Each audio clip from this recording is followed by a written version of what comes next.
오바댜서. 이 책은 구약에서 가장 짧은 책으로서 단 21절로 되어 있습니다. 언뜻 보기에 그리 희망적이지는 않습니다. 이 책은 고대 에돔 족속을 향한 하나님의 심판에 대한 시인데, 에돔은 사해 건너편에 살던 이스라엘의 이웃 민족이죠. 하지만 여기엔 그 이상의 훨씬 중요한 의미가 있습니다. 먼저 배경 이야기를 들어보죠. 에돔 족속은 이스라엘 민족과 같은 조상을 공유하고 있다는 점에서 독특한데요. 그들은 모두 아브라함과 그 아내 사라, 그의 아들인 이삭과 그 아내 리브가, 그들의 두 아들인 야곱과 에서의 후손입니다. 창세기는 우리에게 이 형제의 이야기를 들려주었는데요. 간단히 말하자면 그들은 팽팽한 긴장관계에 있었습니다. 그들은 나중에 이스라엘과 에돔이라는 이름을 받는데, 이것이 결국 그들 후손 민족의 이름이 된 것이죠. 이 두 민족 간에는 그들의 조상들처럼 어려운 관계가 지속됐습니다. 이스라엘과 에돔 간에는 수세기에 걸쳐 긴장이 극심했지만 그래도 그들은 여전히 한 조상의 자손이었죠. 그러나 그 관계는 예루살렘이 바벨론에 멸망하는 비극을 통해 배신당하고 산산이 부서지고 마는데요.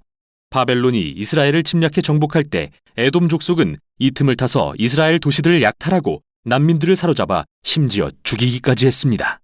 다른 선지서들에서 하나님은 이러한 폭력에 대해 이스라엘 이웃 족속들의 책임을 물으셨는데, 여기서 오바댜서는 에돔에게 같은 책임을 묻는 것이죠. 이 짧은 책은 두 부분으로 나눠집니다. 첫 번째 부분은 에돔의 지도자들에 대한 비난으로서 특히 그들의 교만과 자만에 대한 것인데요. 문자 그대로 그들은 사막의 높은 바위 틈에 살았을 뿐 아니라 비유적으로도 자신들이 정말 이스라엘 민족보다 우월하다고 믿었죠. 이러한 교만 때문에 에돔 족속은 바벨론의 예루살렘 공격을 방관했을 뿐 아니라 실제로 이스라엘을 파멸하는 일에 참여하게 됩니다. 그래서 하나님은 오바댜를 통해 에돔을 높은 곳에서 끌어내어 멸망에 이르게 할 것이라 말씀하십니다. 그들이 이스라엘에게 행한 대로 받을 것이라고 말이죠. 이제 에돔 족속의 멸망에 대해 더 듣게 될 거라고 생각할 즈음에 갑자기 15절에서 주제가 바뀝니다.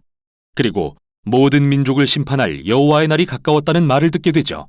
대체 왜 갑자기 에돔에서 모든 민족에게로 대상이 바뀌었을까요? 이 절은 사실 이 책의 전반부와 후반부의 연결고리에 해당합니다. 후반부에서 오바댜는 여호와의 날을 선포할 때 에돔뿐만 아니라 모든 민족에 대한 심판으로 그의 시선을 넓히고 있죠. 그는 말하길 모든 교만한 민족들, 즉 에돔처럼 행동하는 족속들은 에돔과 같은 방법으로 하나님의 심판에 직면할 것인데, 그들은 교만하여 높아진 곳에서 떨어져 멸망에 이를 것이라고요.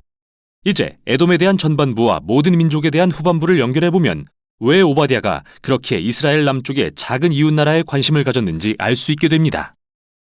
오바댜는 에돔의 교만과 멸망은 하나의 예시로서 하나님께서 언젠가 모든 민족의 교만을 대적하사 멸망시키실 것에 대한 상징으로 보았습니다. 우연이라고 보기 어려운 사실은 히브리어로 에돔이라는 단어가 인류를 뜻하는 단어인 아담과 동일한 철자를 가진다는 건데요. 오바댜서에서 에돔의 흥망은 여호와의 날에 하나님의 공의가 모든 민족의 교만과 폭력을 심판하실 것을 보여주는 일종의 비유인 것이죠. 그러나 모든 선지서들처럼 이 책도 하나님의 심판이 최후의 내용은 아닙니다.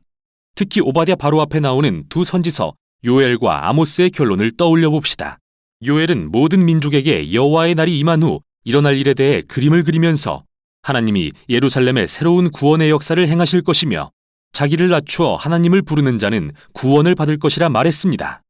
그리고 아모스는 결론에서 여호와의 날이 임하면 하나님이 이스라엘의 악을 심판하시지만 다윗의 가문을 일으켜 에돔과 하나님의 이름으로 불리는 모든 민족을 포함한 새 나라를 건설하실 것이라 말했습니다.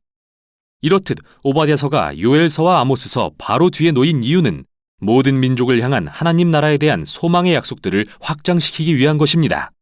그래서 이 책은 매우 희망적인 미래로 끝을 맺습니다. 하나님은 새 예루살렘에 그의 나라를 회복시키고 그곳을 충성된 남은 자들로 다시 채울 것이라고 말씀하십니다. 그리고 거기로부터 하나님의 나라는 이스라엘 주변 민족과 영토를 포함해 확장될 거라고 말이죠. 이렇듯 이 짧은 책은 우리가 선지서들에서 발견하는 하나님의 공의와 성실하심에 대한 더 큰 그림을 그리는 데 일조하는데요. 고대 에돔 족속의 교만과 배반은 하나님의 선한 세상에서 서로 배신하고 상처 주는 인류가 처한 상황의 전형이라 할 수 있습니다. 그러나 오바댜는 희망이 있다고 말합니다. 에돔의 몰락은 하나님이 세상의 악을 멸하실 뿐만 아니라 모든 민족을 치유하는 평화의 나라가 도래할 그 날을 가리키는 것입니다. 이것이 바로 오바댜서였습니다.